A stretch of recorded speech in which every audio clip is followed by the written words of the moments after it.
अस्सलामुअलैकुम। दरवेश नामा में खुश आमदीद। एक आबिद ने खुदा की ज़ियारत के लिए 40 दिन का चिल्ला किया। दिन को रोज़ा रखता और रात को क़याम करता था। एतकाफ़ की वजह से खुदा की मखलूक से यकसर कटा हुआ था और इसका सारा वक्त आहुजारी और राज़ो नियाज में गुजरता था। 36वीं रात इस आबिद ने एक आवाज़ सुनी, शाम को तांबे के बाज़ार में फ़लाँ तांबा साज की दुकान पर जाओ और अपनी मुराद पाओ। आबिद वक्त मुकर्ररा से पहले पहुंच गया और मार्केट की गलियों में तांबा साज की इस दुकान को ढूंढने लगा। वो कहता है, मैंने एक बूढ़ी औरत को देखा जो तांबे की देगची पकड़े हुए थी और इसे हर तांबा साज को दिखा रही थी। इसे वो बेचना चाहती थी। वो जिस तांबा साज को देगची दिखाती वो इसे तोल कर कहता 4 रियाल मिलेंगे। बुढ़िया कहती 6 रियाल में बेचूंगी।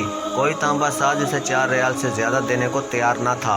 आखिरकार वो बुढ़िया एक तांबा साज के पास पहुंची और तांबा साज अपने काम में मसरूफ़ था। बुढ़िया ने कहा, मैं ये बर्तन बेचने के लिए लाई हूँ और इसे 6 रियाल में बेचूंगी। क्या आप 6 रियाल देंगे? तांबा साज ने पूछा, सिर्फ 6 रियाल में क्यों? बुढ़िया दिल की बात बताते हुए कहा, मेरा बेटा बीमार है। हकीम ने इसके लिए नुस्खा लिखा है जिसकी कीमत 6 रियाल है। तांबा साज ने देगची लेकर कहा, माँ, ये देगची बहुत उम्दा और बहुत कीमती है। अगर आप बेचना ही चाहती हैं तो मैं इसे 30 रियाल में ख़रीदूँगा।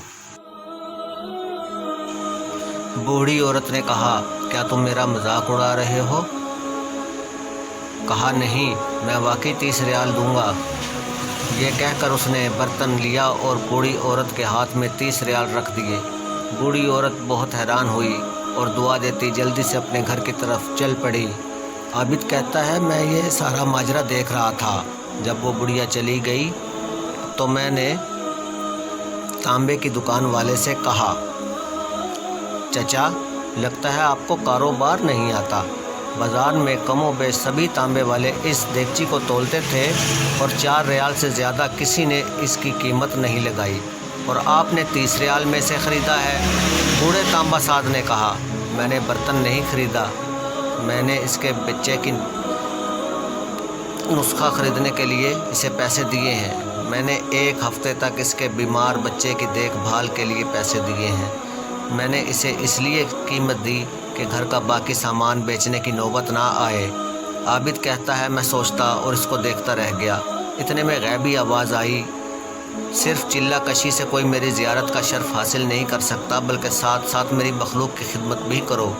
गिरने वाले को थामो और गरीब का हाथ पकड़ो, मैं ख़ुद तुम्हारे पास चल कर आऊँगा। शेख सादी की हिकायात, दरवेश नामा।